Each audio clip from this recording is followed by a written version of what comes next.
que vai acontecer agora? Está chegando uma das pessoas mais importantes da minha vida, ok? A pessoa que seria a segunda pessoa mais importante da minha vida nesse momento. A primeira é a Marininha. E a segunda, tenho 2 sócios. E essa pessoa, ele estava lá desde o começo comigo. Quando eu digo começo, desde o começo do poker também. Alguém que viu toda a trajetória. A gente foi estudando junto, a gente jogou high stakes ao vivo juntos.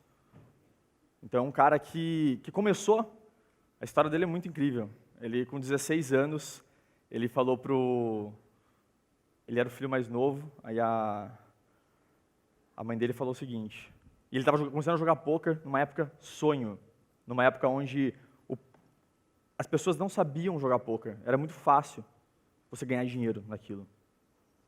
E aí o Gui, com 16, já falei o nome da pessoa que vai vir aí, o Guilherme, o Gui, ele com 16 anos, ele começou a jogar, começou a ganhar, e a mãe dele falou, chega desse jogo, se você trabalhar, vai fazer um trabalho decente.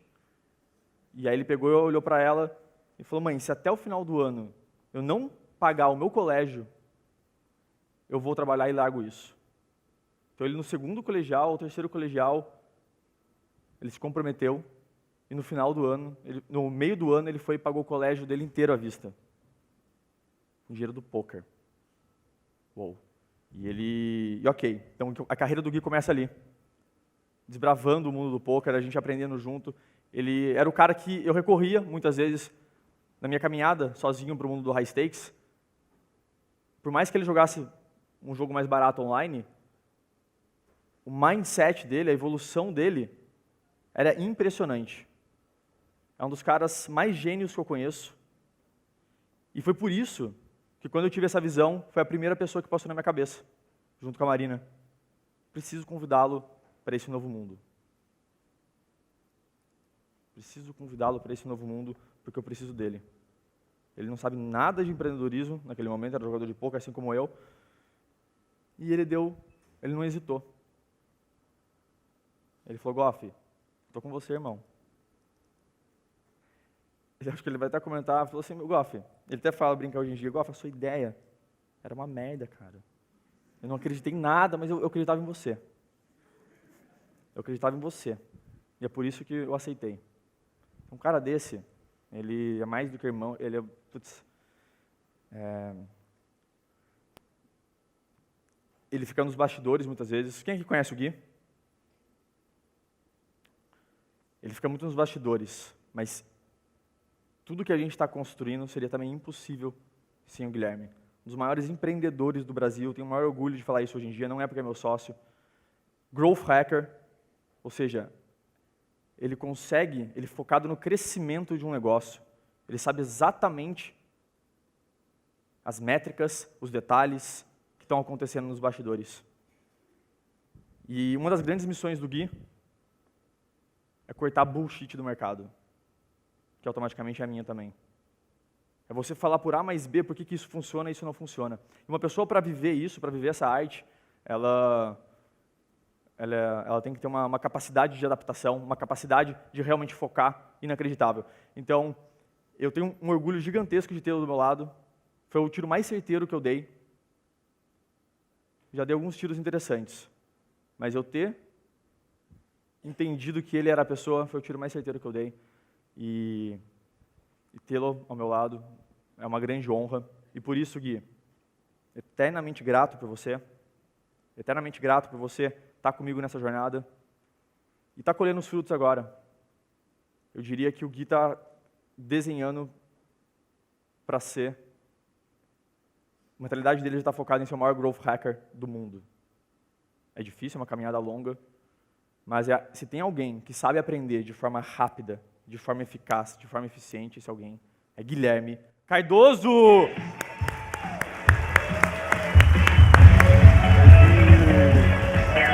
Valeu. Boa sorte, irmão.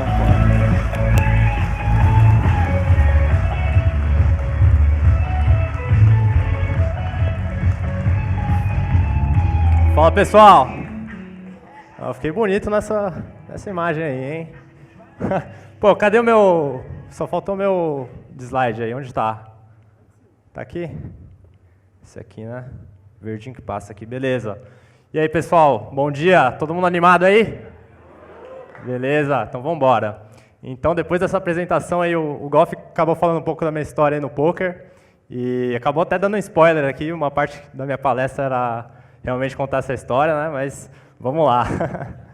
Então, qual que é uma pergunta não, uma afirmação que eu vejo muitas vezes algumas pessoas falarem, que é a nossa única certeza que a gente tem na vida é a morte. Quem já ouviu falar isso? Quem já ouviu? Todo mundo, né? Eu discordo dessa afirmação. Por quê? Primeiro porque a gente já tem visto avanços na tecnologia, na ciência, em busca, né, de mais longevidade. E é algo que é imaginável, né? Você consegue imaginar que algum dia a ciência pode descobrir uma forma de conseguir ter células imortais, né? Então, se pelo menos a gente consegue imaginar, eu acho que não dá para categorizar isso como uma certeza, né? Eu acho que a única certeza que a gente tem não é a morte. Eu acho que a única certeza que a gente tem é a mudança. Você consegue imaginar um mundo que nunca muda? Que todos os dias são sempre os mesmos? Eu não consigo nem imaginar isso, né? Então, eu acho que eu diria que existe uma certeza, é a certeza da mudança, né? E falando de mudança, a gente vem vivendo muitas mudanças atualmente, né? E todo mundo sabe, mudanças cada vez mais rápidas, né? E para citar alguns exemplos, por exemplo, o Facebook, né? A maior empresa de mídia do mundo, mesmo sem produzir nenhum conteúdo, né? Como que a gente conseguiria imaginar algo assim possível 15 anos atrás, né? O Uber, a maior empresa de transportes do mundo, não tem nenhum carro, né? Olha que interessante. Airbnb, para quem não conhece, é um aplicativo que conecta pessoas para alugar casas, alugar apartamentos, né? E é a maior empresa de acomodação de pessoas do mundo. Eles não são donos de nenhum quarto, não são donos de nenhum hotel, né? E está causando bastante dor de cabeça aí na rede hoteleira, nas redes de hotéis. Então, esses são alguns exemplos de mudanças que acontecem por causa da tecnologia, né? E isso está atingindo várias áreas, né? O Golf falou do meu histórico aí no poker, eu vou contar logo mais nessa palestra sobre a revolução que aconteceu no poker também, né? Quando chegou a entrada do poker online, né? Então, Facebook, Uber, Airbnb, né?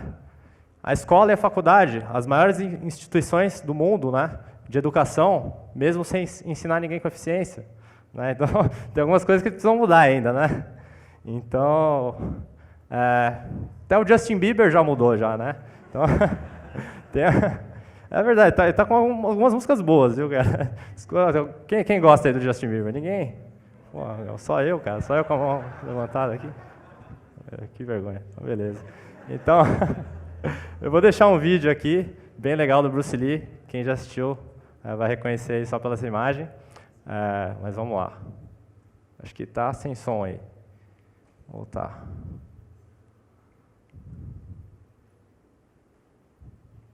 Como que volta aqui?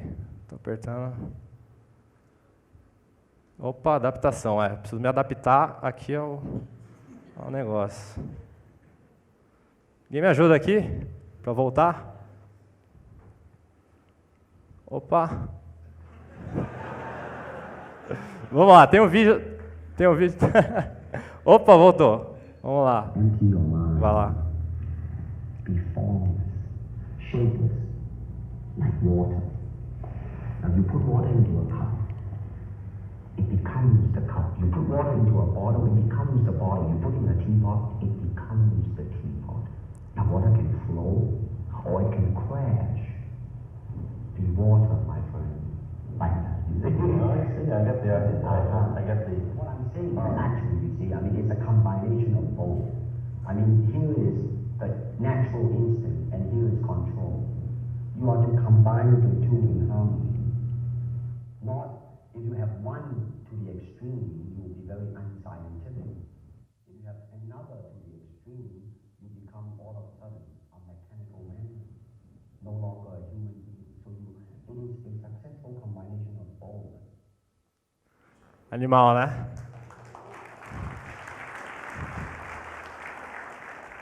Então, olha que profundo, né? Ser como a água, ou seja, você ser adaptável, né? E cada vez mais, essa característica de adaptação, você conseguir se adaptar a situações novas, ela vem sendo cada vez mais importante, né? No mundo de tantas mudanças cada vez mais rápidas, essa é uma característica muito importante, a da adaptação, né? E 2 pontos, né, desse vídeo aí do Bruce Lee, ele fala da adaptação, né, de ser que nem a água, e ele também fala, né, de você juntar a parte científica, né, com a parte não científica, né? A gente tem um meio termo aí que conecta as 2 partes, né? Então, bem legal esse vídeo, né? E tem um livro que eu li, que é muito bom, que chama O Dilema da Inovação, e ele aborda sobre inovação disruptiva e inovação de sustentação, né? Então, o que é inovação disruptiva?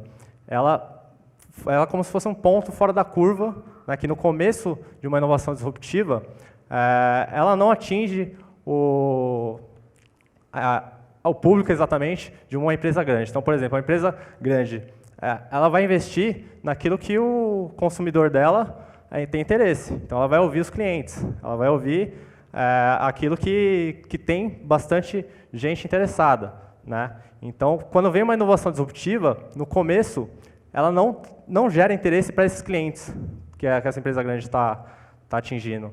Então, por causa disso, a empresa grande ela não investe nessa inovação, porque não vai ter ganho no curto prazo ali, né? Então, esse livro é bem interessante, fala disso, né? E no poker acabou acontecendo uma revolução, que foi a entrada do poker online.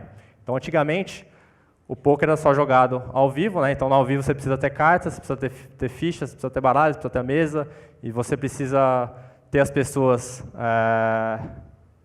fisicamente, né, no lugar. E o que é isso que acontece? Você não consegue jogar com muitas pessoas, só quem é da sua região, e também é muito mais lento, né? Porque você precisa embaralhar, precisa das cartas, né? E quando surgiu o poker online, mudou drasticamente. Você podia jogar mãos 3, 4 vezes mais rápido e, além disso, qualquer lugar do mundo, né? Você consegue conectar na internet e em qualquer lugar do mundo você joga com as pessoas, né? Só tomar uma água aqui.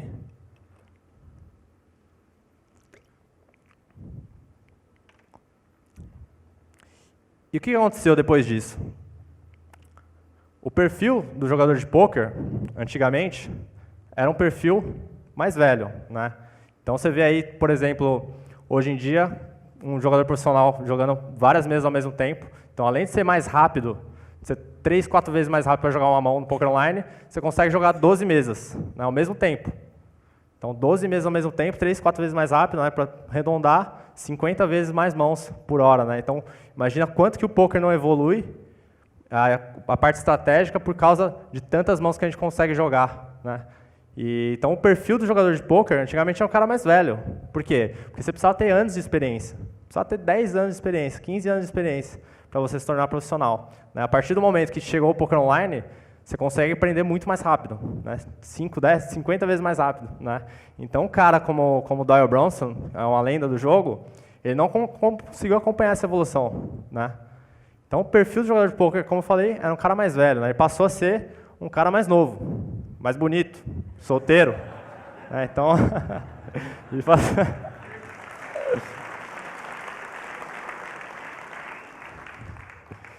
Por quê? Porque você não precisava ter 10, 15 anos de experiência, né? Pelo contrário. Se você não estivesse se atualizando constantemente, você ficava para trás, né? Então, hoje em dia, se o Doyle Brunson chegar numa mesa com profissionais jovens, ele é comido vivo, né? Então, um pouco de história aí. O Goff já falou um pouco da minha história. Eu comecei a jogar poker com 15 anos. Né, e, na verdade, com 9 anos, eu dei o meu primeiro blefe. Vou contar essa história do meu primeiro blefe. Eu acho que eu não conheço nenhum jogador de poker que lembra quando que ele deu o primeiro blefe. Né? Será que, por exemplo, o Neymar, quando joga jogador de futebol, será que ele lembra o primeiro gol que ele fez? Né? Isso é engraçado. Então, a história é a seguinte, eu tinha 9 anos e eu sempre gostei de jogo. Né? Sempre gostei de jogo. Quando eu ia para a praia com a minha família, eu gostava mais de jogar baralho com os adultos do que fazer castelinho de areia. Então, e aos 9 anos, eu sabia alguns jogos de carta já, mas nunca tinha jogado nenhum jogo que tinha blefe. E quem conhece truco aí? Acho que São Paulo, quase todo mundo, né? Aqui tem alguns estados que não conhecem truco. O truco é um jogo que dá para blefar. E o meu irmão, eu pedi para o meu irmão me ensinar truco. Então a gente estava na viagem lá, Ilhabela, e eu falei, eu quero jogar, não sei o que, fiquei enchendo o saco dele para ele jogar, beleza, vou te ensinar. E meu irmão é bem mais velho, né? Eu tinha 9 anos, ele tinha 20 anos na época. Tava eu, ele, amigo dele, de 20 anos também, e beleza, vou te ensinar a jogar truco. Ele não me falou nada de blefe, não falou nada. Só falou, aqui tá as regras, tal mão ganha de tal mão, você joga nessa ordem e tal, beleza. Fui jogar eu e o amigo dele. Ele não falou nada de blefe, né? Só que eu ficava sempre atento, né? Eu era bem observador, então já sabia como que funcionava mais ou menos, né? Fui jogar com ele, estou jogando lá e na última rodada eu tenho a pior carta do baralho na minha mão. Eu vou lá e falo truco.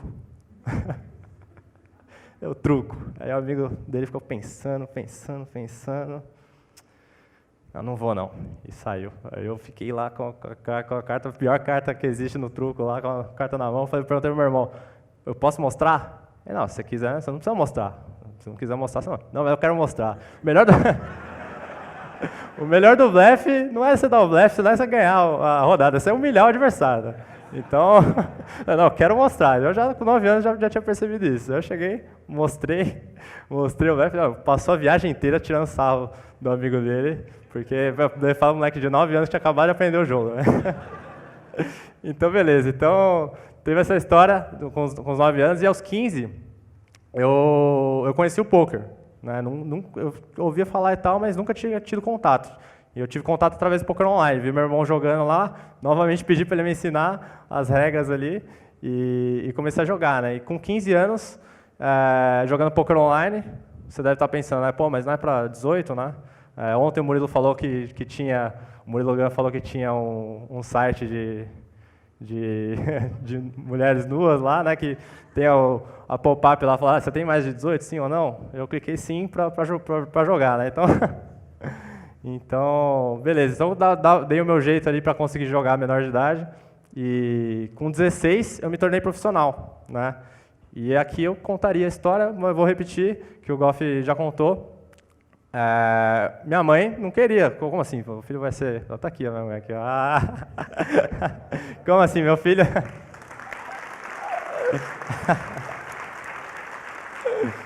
Como assim, meu filho vai ser jogador... Jogador profissional de poker? O que é isso, né? E ela não queria. Ainda mais que meus 2 irmãos, eles começaram a trabalhar cedo, né? Não por necessidade, mas mais por educação mesmo. Ela quis que ele trabalhasse cedo, né? E ela queria a mesma educação para mim. Né? Só que aí eu já estava jogando poker, estava começando a ganhar, ainda não estava ganhando bem. Só que aí ficava encheção de saco lá em casa, toda hora discutindo. Eu falei, beleza, já que eu quero ser jogador de poker, vamos fazer uma aposta. Né? Vamos fazer uma aposta. Né? Eu sou bom nisso, vamos jogar o jogo que eu sei jogar.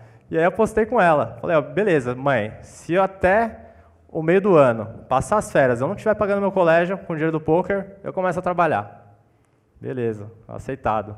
Chegou no meio do ano, passou as férias, eu paguei o resto do colégio à vista e ainda consegui um desconto. Então aí começou a ficar mais tranquila essa trajetória, né? Então, acontece sendo isso em qualquer área, né? Que você faz algo mais diferente, as pessoas vão estar querendo barrar, né? E geralmente quando vem o resultado que começa a ter aceitação, né? Então, 7 anos de carreira profissional de poker antes de começar o empreendedorismo. Então viajei para Las Vegas, viajei o Brasil inteiro jogando bastante poker online também. Fiz uma série no YouTube, não sei, alguém assistiu, será? Opa, bastante gente, legal. Chama 4 Cartas em Vegas, que eu passei um mês em Vegas e gravei alguns episódios lá, filmando como que foi. É um conteúdo mais técnico, né, que quem não joga poker vai achar que eu estou falando grego, de tanto termo que tem. E depois High Stakes Academy. 2 anos atrás, teve essa mudança que eu fiz para o empreendedorismo. E, peraí, só tomar uma água aqui. Então, o Goff contou um pouco disso, né?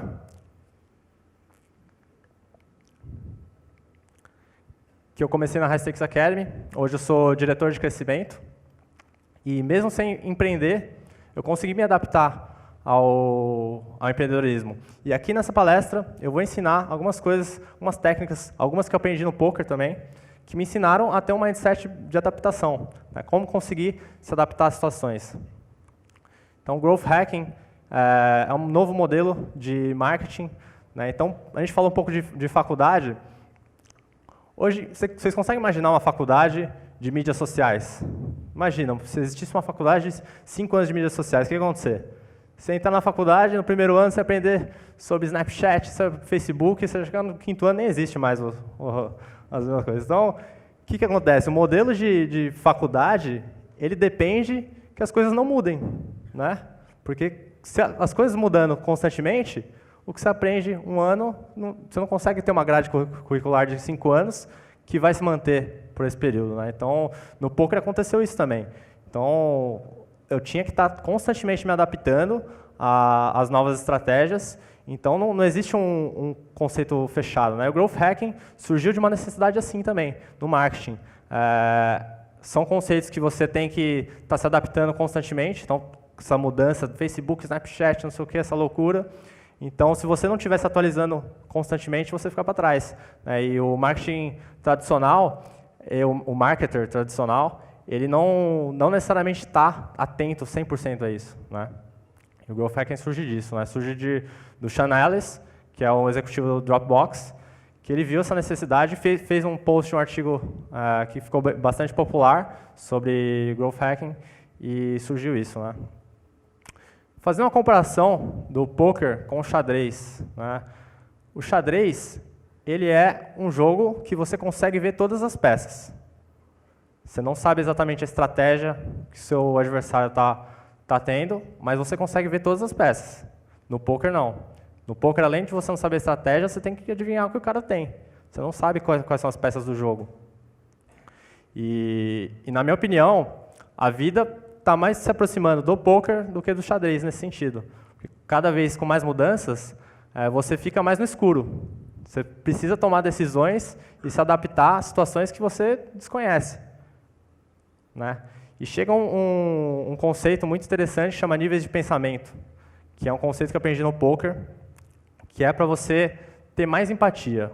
No poker você precisa estar atento ao que a pessoa está pensando. Então você tem que entrar na mente da pessoa, né? Isso gera empatia, porque você tem que estar pensando com a cabeça de outra pessoa, ver outros pontos de vista diferentes, né? E nível de pensamento é o seguinte, tem o nível 1. O nível 1 é como eu penso. Como eu penso. Então, por exemplo, se for uma negociação, que oferta que eu vou fazer? Esse é o nível 1, você só pensa em você. Você só está olhando para você. Tem o nível 2, como o outro pensa. Então, que oferta que ele vai fazer, né, se for uma negociação? Esse é um nível um pouco acima. Então, você já está gerando empatia ali, você já está querendo entender o que está na cabeça da outra pessoa. E aí vai subindo. Como o outro pensa que eu penso? Né? No poker tem muito isso. Quanto mais os jogadores se jogam entre si, vai um subir no nível, como que o outro está pensando, que não sei o que, fica uma loucura. Tem o nível 4.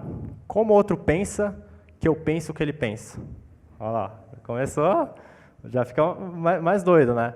Então, qual que é o grande objetivo aqui? É você primeiro detectar qual nível que a pessoa está.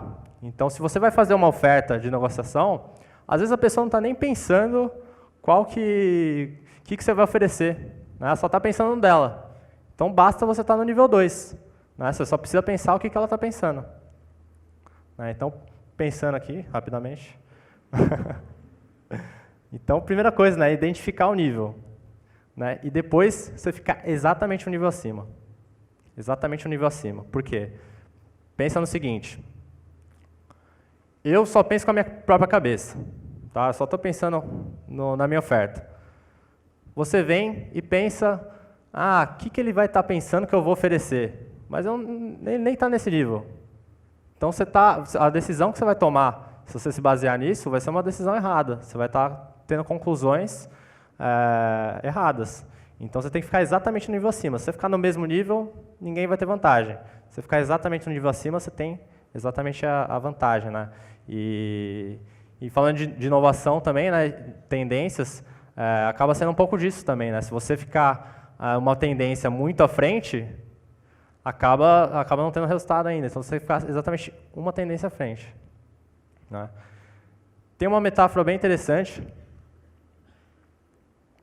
que ela fala um pouco dessa adaptação, que é a seguinte: imagina um jogo que você está numa sala escura, você não enxerga nada nessa sala, você só sabe que tem 10 objetos nessa sala, 10 objetos diferentes nessa sala escura, e seu único objetivo desse jogo é você encostar num dos objetos. Então você entrou na sala lá, não está enxergando nada, você só precisa encostar num dos objetos que você vence o jogo. Beleza, só que você vai jogar esse jogo todos os dias. Você começa a jogar o jogo, você vai lá, entrou, tal, encostou, beleza, ganhei. Chegou no dia seguinte, mesma coisa, ganhei. Você fala, eu sou o melhor cara desse jogo. Só que vai chegar um dia que você vai entrar nessa sala para jogar, vão falar para você, a regra mudou. Agora não é só mais encostar. Agora você tem que pegar um dos objetos e colocar num buraco específico que só aquele objeto consegue entrar para você conseguir ganhar o jogo. O que aconteceu? Você vai entrar nesse jogo, você vai ficar perdido, porque as regras mudaram, né? E se você não pensou como se adaptar às mudanças, você não se preparou para esse momento. Então, no começo da palestra, eu falei, a única certeza que a gente tem é das mudanças. Então, você não pode estar pensando só no seu objetivo ali do momento e não estar se preparando para as mudanças. Se você ignorar esse fato, uma hora a regra muda e acabou. Você fica para trás, né? Você vai ficar sempre correndo atrás das adaptações. Então, essa metáfora é bem legal. Qual que é a conclusão? A conclusão não é você atingir seu objetivo do dia, é você entender a sala. O que está rolando naquela sala? Mesmo se não for uma necessidade. Então, você entra, beleza, meu objetivo ali é conseguir encostar no objeto. Só que, beleza, o que tem essa sala aí? Por que eu tenho que encostar no objeto? Quem mais são os objetos? Como que são as formas? Mesmo se não for uma necessidade, né? Falar de contexto. Isso é extremamente importante para você adaptar suas decisões, é você entender muito bem o contexto. Né? Snapchat. Quem aí usa o Snapchat? Olha só, bastante gente. Quem usava o Snapchat 2 anos atrás? Olha lá, bem menos gente.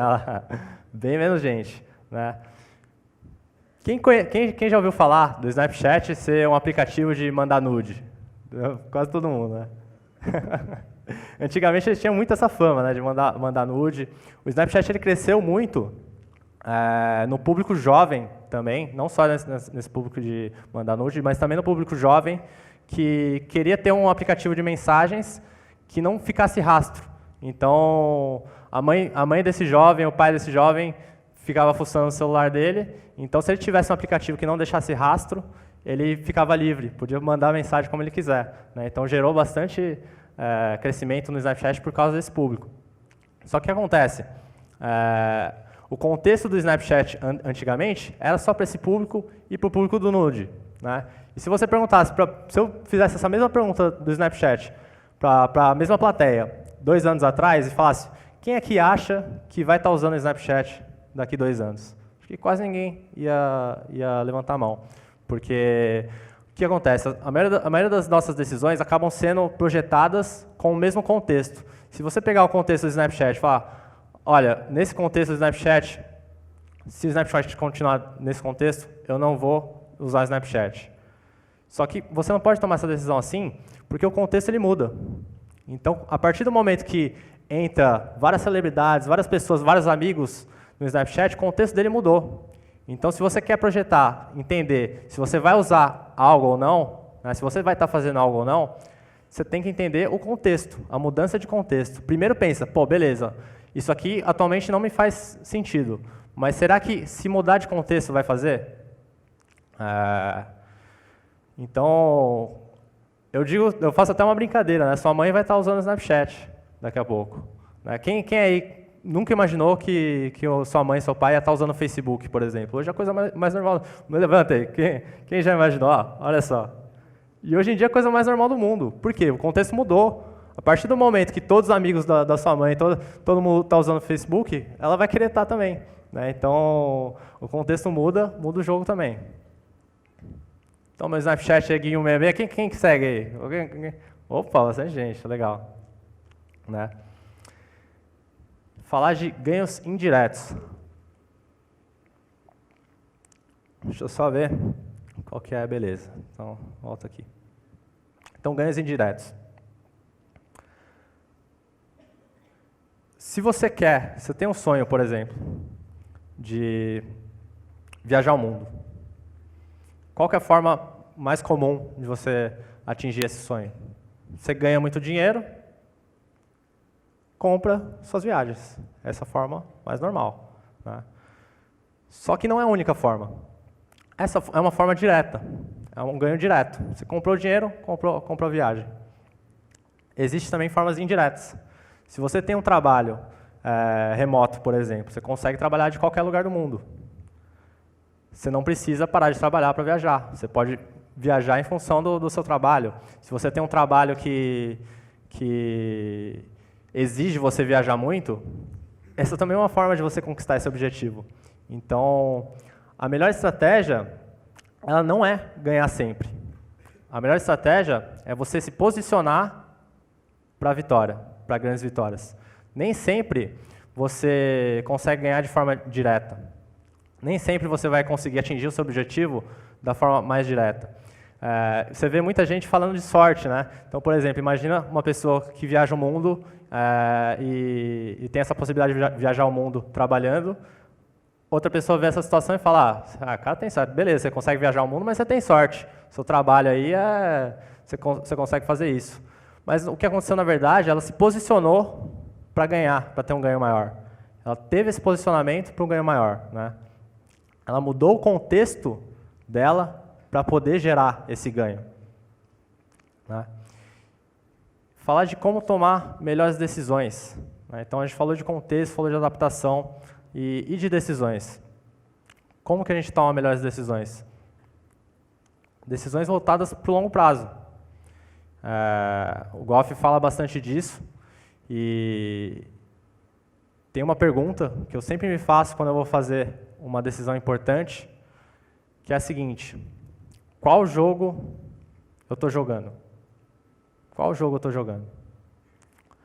Na High Stakes Academy, a gente trabalha remotamente de qualquer lugar do mundo e a gente também não tem horários. A gente não bate ponto, não é uma empresa de 9 a 5. E por que a gente consegue fazer isso?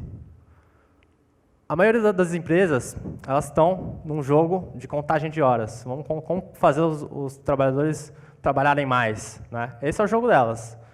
O jogo delas é de contagem de horas. A gente está no jogo de resultado. Né? Nosso jogo não é contar horas. Nosso jogo é resultado. Então, para isso, de resultado, a gente precisa de comprometimento. Nosso jogo é de comprometimento. E quando você define o jogo que você está jogando, você consegue tomar melhores decisões. Porque quando você sabe que o jogo que você está jogando é de comprometimento, suas buscas de resposta não vai estar em como fazer as pessoas trabalharem mais horas, e sim como gerar mais comprometimento, como gerar pessoas mais comprometidas. Você define qual jogo você está jogando, você define as respostas que você que vão trazer esse resultado para você. Né? Então, uma pergunta para definir suas decisões tem que ser essa: qual jogo eu estou jogando? Isso também para perguntas, para dúvidas que você tiver pequenas. Será que eu como um doce ou será que eu vou para a academia? Qual jogo você está jogando? Você está no jogo de ganho de curto prazo, de ganhar só aquele momento, ou você está jogando um jogo de ganho de longo prazo, de atingir objetivos maiores? Então, essa é uma grande pergunta, né? Qual jogo você quer jogar? A gente falou de contexto, de adaptação. Quando você entende o jogo que você quer jogar, você consegue se adaptar melhor às situações e você consegue tomar melhores decisões. Então, fica aí para finalizar essa palestra, que não foi muito longa, e eu deixo vocês com essa pergunta: qual jogo vocês querem jogar? Valeu, muito obrigado.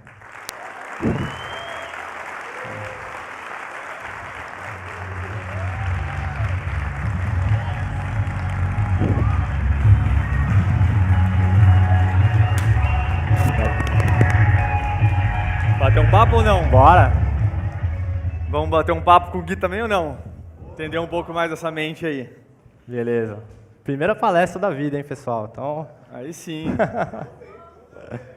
Mandou bem ou não mandou? Primeira palestra. Obrigado. É incrível a decisão de palestrar, no sentido assim, começou a proposta do Moving Up Experience, o Gui falou, eu vou estar lá. Decidido, sem medo, sem hesitar. Por quê? Porque ele queria passar essa mensagem. Ele está muito claro do que ele quer. Então, automaticamente, você toma decisões sem se basear na zona de conforto, no medo. Era muito mais tranquilo para ele estar ali nos bastidores. E respect. Muito bom. Gui, escrevi algumas perguntas. Vamos lá. A gente está aí imerso no mundo do empreendedorismo, da alta performance. E muita gente aqui está focado no empreendedorismo, fazendo a mudança dos níveis, 2 para o 3, fazendo várias coisas. E essa pergunta é relacionada a esse mundo do empreendedorismo, mas que também pode ser aplicado para todas as pessoas que estão tentando inovar. Qual é o principal erro que a pessoa comete no início ou nesse trajeto que ela vai estar seguindo? Para quando está buscando inovar. Para o quê? Para quando ela está buscando inovar. Para buscar inovar, buscar realmente seguir a sua arte, né? Eu acho que pensar o principal erro, né? Eu falei na palestra, né, dessa questão de você saber o jogo que você está jogando. Você falou, por exemplo, de eu ter me oferecido a palestrar, né? Opa, tá, né? Beleza. Então, eu quando sabia que queria estar no palco, por exemplo, eu já sabia o jogo que eu estava querendo jogar. Então, para mim, fica muito mais fácil tomar essa decisão, né? Então, muita gente até olha pra gente e fala, pô, vocês trabalham pra caramba, vocês não curtem e tal, né? E essa decisão de você deixar de sair um fim de semana ou outro para ficar focado no seu negócio, né? Você não ter férias, as pessoas pensam, nossa, mas é difícil isso, essa decisão? Eu falo, não é difícil, é fácil, porque a gente sabe o jogo que a gente está jogando, né? Então, quando você sabe o jogo que você está jogando, fica muito fácil essa decisão. E respondendo a pergunta sobre o maior erro, na minha opinião, é a pessoa não saber o que ela está jogando, o jogo que ela está jogando. Então, você quer inovar, você está no jogo da inovação, você precisa estar atento às novas tecnologias, a tudo que existe de novo, né? Principalmente, não julgar. Acho que se julgar antecipadamente, esse eu acho que é o maior erro. Porque se você julga antecipadamente, você não se abre à mudança de contexto, por exemplo, né? Como eu falei do Snapchat, se você julgasse, Snapchat é para jovem, é para quem mandar nude. Então você está automaticamente julgando aquele contexto e ignorando que aquilo pode mudar, o contexto pode mudar. E se o contexto muda, muda tudo, né? Então acho que esse é o principal erro. Top, top. Bom ou não bom? Boa resposta? Show, Gui, obrigado. Cara, essa questão de julgamento, de você enxergar o novo que está acontecendo, enxergar que existe uma possibilidade diferente do seu contexto e se abrir para ela e tentar entender o framework por trás dela, é uma das coisas que podem te levar para o próximo nível. É você se questionar, hacker da realidade, né? Por que está assim? O que é isso? Faz sentido? Não faz? E o Gui faz isso muito bem. Uma coisa que eu gosto muito é estar questionando por quê, né? E mesmo quando eu sei quando já está decidido, não, vai ser dessa forma, já está óbvio que não vai ser de outra forma, eu continuo questionando, por quê, para tentar entender aonde que se posiciona aquilo. Beleza, eu já sei que no contexto que a gente está, aquilo está certo, mas eu já estou me preparando para, se mudar de contexto, eu já saber o que eu vou fazer. Então, porque vai mudar, vai ter mudança, vai ter toda hora mudança. Então isso não acaba, né? Então... E isso exatamente, essa combinação, às vezes eu estou lá na caverna High Stakes, trabalhando pesado, vem inspiração, inspiração leva a action. Como eu falei ontem, inspiração leva a action, eu só sei o que eu tenho que fazer. Como se não fosse mais eu falando, não fosse mais eu raciocinando, algo externo falando, Goff, just fucking do it. E aí eu vou. E às vezes fica superficial aquilo ali, e ao longo dessa trajetória, tendo o Gui ao meu lado, o doido, ele me questiona o tempo inteiro. E no começo era chato. Você tem que pegar aquela visão que não existe, tangibilizar. E aí eu aprendi que esse é o contexto que faz ele ser genial. Ele se questiona o tempo inteiro e ao me questionar, ele faz o Goff ser mais profundo, o Goff ser mais inteligente. Eu paro de simplesmente falar e pensar, mas e o next level dessa minha visão? Automaticamente eu consigo deixar ela clara. E deixando clara é matadora, porque quando você tem clareza, eu respondi isso no jantar VIP ontem. Quando você tem clareza da sua ideia, da sua visão, do que você quer, pode ser doida, mas quando você tem isso, as pessoas entendem. O meu papel como líder é fazer as pessoas da minha equipe entenderem aquela visão de forma clara. Isso é o papel mais difícil de um líder, de alguém que está performando. Oh, meu Deus do céu, olha quem está aqui, os pais da Mamá, que honra! Opa! Naninha e Paulinho, salva de palmas para eles, meu Deus do céu, que show!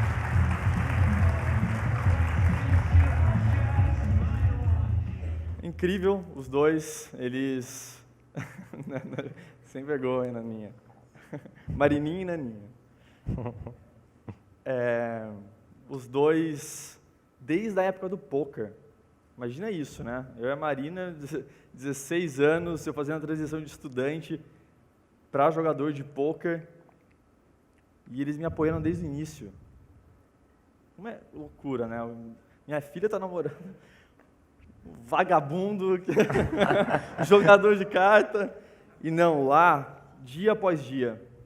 E eu não me dou por vencido por isso. Então, gratidão eterna. Quando eu migrei para o empreendedorismo, quando a Marina decidiu largar a faculdade, vocês ali respeitando as decisões. Então, é uma sabedoria incrível que, como eu disse, eu não me dou por vencido e vou estar aí com vocês sempre. Show de bola.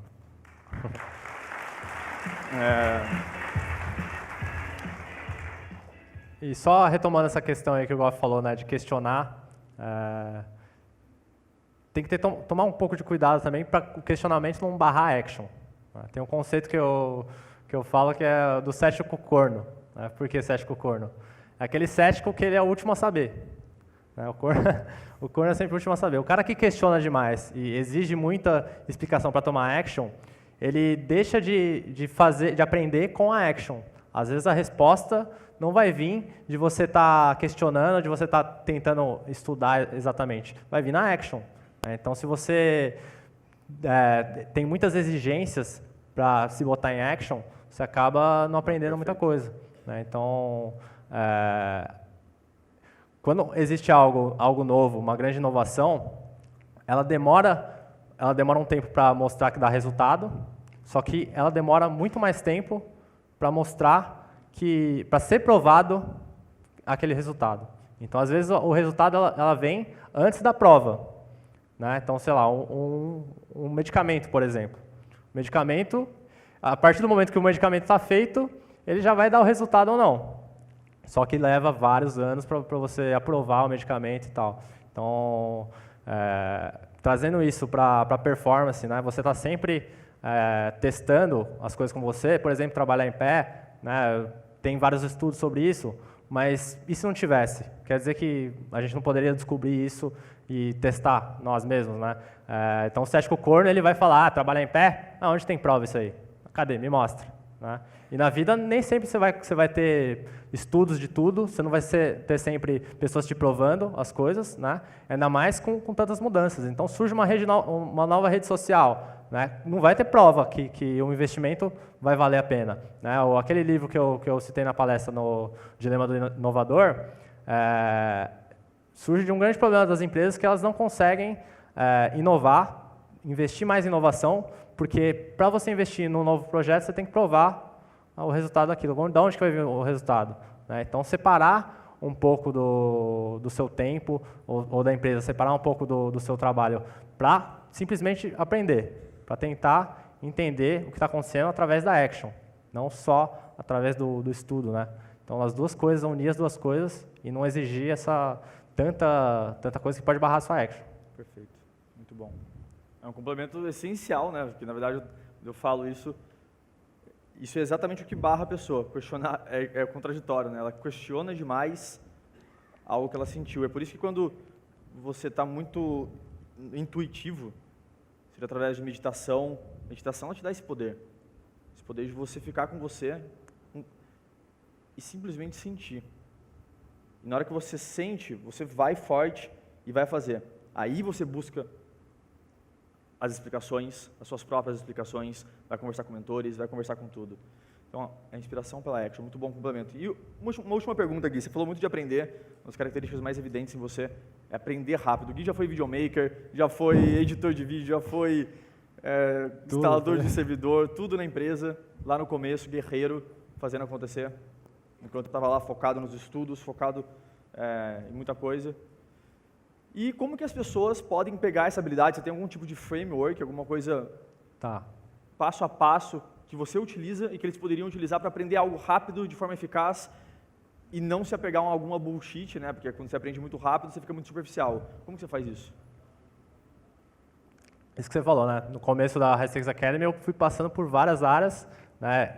Um pouco por causa de necessidade, né? O empreendedor no começo precisa estar disposto a fazer tudo o que precisar, né? Mas sempre com o mindset de aprender. De, tipo, quando eu estou aprendendo a fazer uma edição de vídeo, mesmo eu sabendo que eu não vou ser editor de vídeo no futuro, eu já estava com o mindset, beleza, eu vou aprender isso aqui, isso vai me trazer também, saber entender como que funciona videomaking, eu vou ser um melhor líder. Se eu precisar liderar uma equipe de videomaking, eu já sei como funcionam as coisas, né? Então, o grande segredo de aprender rápido é você conseguir ter esse ganho indireto, né? Então, às vezes, eu estou aprendendo uma coisa e já estou pensando no que vai aplicar tudo aquilo, né? Então, não pensar só onde que aplica no vídeo, mas beleza, pô, aprendi isso aqui. Se eu for usar em outra coisa, como funciona? Então, sempre está multiplicando os aprendizados, né? Você acaba multiplicando os aprendizados. E para isso, você precisa entender onde que funciona cada coisa em cada contexto. Você entender que uma coisa funciona naquele contexto, você sabe que se acontecer o mesmo contexto em outra situação, você já sabe que você tem aquela ferramenta, né? Então, eu acho que o framework seria isso, né? Entender o contexto, por que funciona, e multiplicar. Você acaba multiplicando. Uma coisa que você aprende vira para várias, né? Só que só consegue virar para várias se você... Quero aprender a plantar pimenta. Plantar pimenta. Como que você pensa nisso em casa? Como que as pessoas podem... Qual que é o seu primeiro passo? Uma coisa que eu uso muito, tem uma ferramenta que é uma das melhores. Não tem... Grande, Empresa grande, que é o Google. As pessoas usam muito pouco o Google, isso é verdade. Todo mundo conhece o Google, todo mundo usa quando vai pesquisar alguma coisa, mas por exemplo, se eu fosse plantar... Vamos trazer para algo mais tecnológico. Precisar aprender a videomaker, por exemplo. Mas eu não consigo cortar um vídeo. Testei lá, tentei tudo. Como cortar um vídeo no programa tal, né? Cada situação que acontece no dia a dia da gente, eu não consigo fazer, eu consigo solucionar algumas situações de TI, de uma parte que eu não tenho muita técnica, só por causa de lembrar do Google. Então, essa parece besta, mas as pessoas não usam o Google o suficiente, cara. Mas eu aprenderia isso, obviamente, mentores, né? Isso, para você levar para o estágio mais avançado, você precisa ter mentores. No poker, eu tive mentores e também tive um grupo que a gente discutia mãos, então o golfe a gente sempre discutia muita mão, isso me levou para outro nível, né? Empreendedorismo é a mesma coisa, né? Você está convivendo com empreendedores, você vai estar atingindo outros níveis, né? Se você, na média das 5 pessoas, né? Não é algo que a gente está sempre falando, né? Então... Quem aqui nesse evento escutou, sentiu esse sentimento de estar perto de alguém que você não conhecia e que apenas um hack, apenas uma sacada, já te deu um outro ganho, levou para o próximo nível? Quem aqui já sentiu isso? Olha só. Isso é o poder de você estar ao lado de pessoas que podem te levar, pessoas que já trilharam esse caminho. Isso é muito interessante, Gui. Mano, Gui, é isso. Valeu. Irmão, obrigado por tudo, parabéns. Muito orgulho. Caiu aí? Muito orgulho de tudo que a gente construiu e está construindo. E você vai ser gigante, irmão. Bora. Vai ser gigante. Valeu. Comigo, sempre. Obrigado, pessoal.